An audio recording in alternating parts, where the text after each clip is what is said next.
الحمد لله رب العالمين والصلاة والسلام على أشرف الأنبياء وسيد المرسلين نبينا وحبيبنا محمد وعلى آله وصحبه أجمعين اما بعد۔ بھائیوں اور محترم ساتھیوں، فرض نماز کے بعد نبی پاک صلی اللہ علیہ وسلم کا کیا طریقہ تھا؟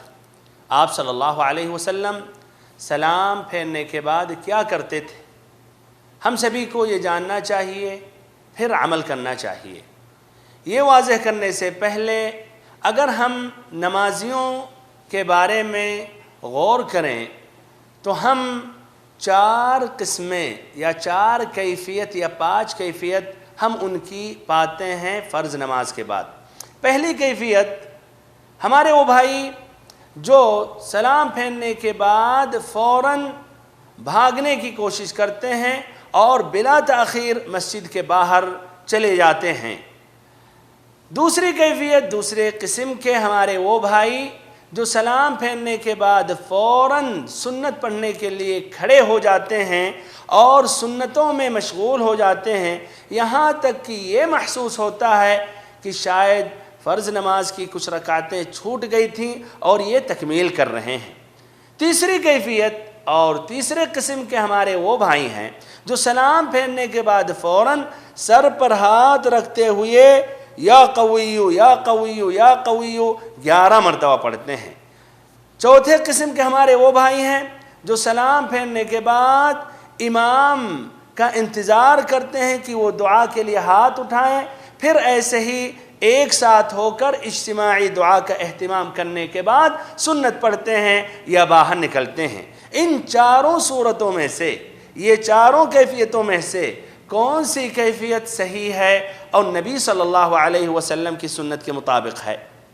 جواب، یہ چاروں قسم کے لوگ غلط ہیں، اور نبی صلی اللہ علیہ وسلم سے جو ثابت ہے وہ یہ ہے۔ صحیح امام مسلم کی روایت ہے، حضرت ثوبان رضی اللہ عنہ سے، كان النبي صلى الله عليه وسلم إذا انصرف من صلاته استغفر الله 3 وقال اللهم أنت السلام ومنك السلام تباركت يا ذا الجلال والإكرام۔ کہ نبی پاک صلی اللہ علیہ وسلم جب نماز سے فارغ ہو جاتے تھے، سلام پھیر لیتے تھے تو 3 مرتبہ استغفر اللہ کہتے تھے، پھر کہتے تھے اللہم انت السلام ومنک السلام تبارکت یا ذا الجلال والاکرام۔ پھر اس کے بعد یہ کہنا چاہیے لا الہ الا اللہ وحدہ لا شریک لہ، لہ الملک ولہ الحمد وہو علی کل شیء قدیر، اللہم لا مانع لما اعطیت ولا معطی لما منعت ولا ينفع ذا الجد منك الجد، جس طرح کی صحیح امام بخاری اور امام مسلم کی روایت ہے حضرت المغیرہ ابن شعبہ رضی اللہ عنہ سے۔ پھر یہ کہنا لا الہ الا اللہ وحدہ لا شریک لہ، لہ الملک ولہ الحمد وہو علی کل شیء قدیر، لا حول ولا قوة الا باللہ، لا الہ الا اللہ ولا نعبد الا ایاہ،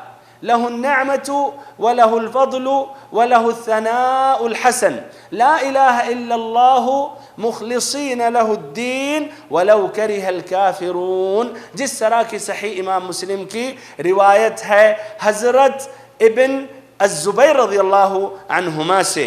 پھر اس کے بعد 33 مرتبہ سبحان اللہ کہنا، پھر 33 مرتبہ الحمدللہ کہنا، پھر 34 مرتبہ اللہ اکبر کہنا، جس طرح کی ترمذی کی روایت ہے حضرت ابن عباس رضی اللہ عنہما سے، یا 33 مرتبہ سبحان اللہ کہنا، پھر 33 مرتبہ الحمدللہ کہنا، پھر 33 مرتبہ اللہ اکبر کہنا، اس طرح 99 ہو گیا، اور 1 مرتبہ لا الہ الا اللہ وحدہ لا شریک لہ، لہ الملک ولہ الحمد وہو علی کل شیء قدیر کہنا، اس طرح یہ عدد مکمل ہو گیا 100، جس طرح کی یہ طبرانی کی روایت ہے حضرت ابو ہریرہ رضی اللہ عنہ سے۔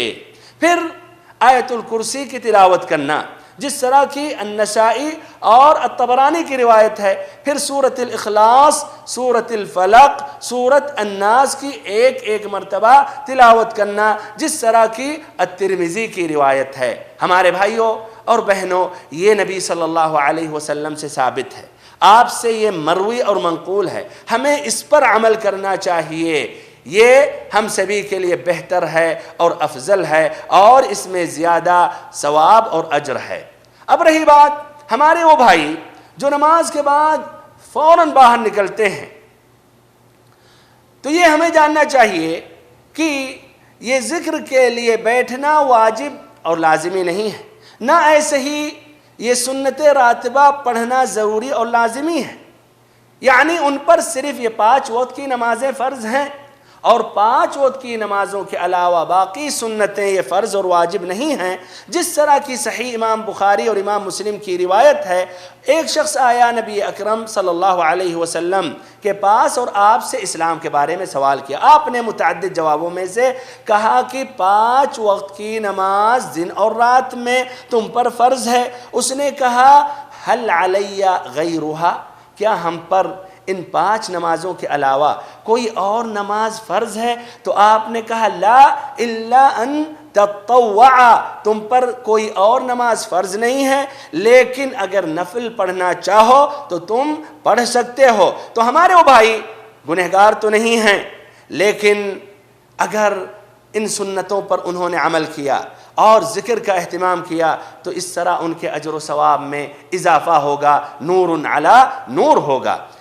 اور دوسرے قسم کے ہمارے وہ بھائی جو فوراً سنت پڑھنے کے لیے کھڑے ہو جاتے ہیں، تو لا شک سنت پڑھنے میں بہت ہی اجر و ثواب ہے، بلکہ صحیح امام مسلم کی روایت ہے، ام حبیبہ ام المؤمنین رضی اللہ عنہا سے مروی ہے، کہتی ہیں سمعت النبی صلی اللہ علیہ وسلم یقول من صلی للہ 12 رکعہ فی یوم ولیلہ بنى اللہ لہ بہن بیتا فی الجنہ یا بنی لہ بہن بیت فی الجنہ، کہ جس شخص نے دن اور رات میں 12 رکعتیں پڑھیں، 12 رکعتوں کا اس نے اہتمام کیا، تو اس کے لیے اللہ تعالی جنت میں گھر بنائے گا۔ سنن میں اس کی وضاحت ہے کہ 2 رکعت فجر سے پہلے اور 4 رکعت ظہر سے پہلے اور 2 رکعت ظہر کے بعد اور 2 رکعت مغرب کے بعد اور 2 رکعت عشاء کے بعد۔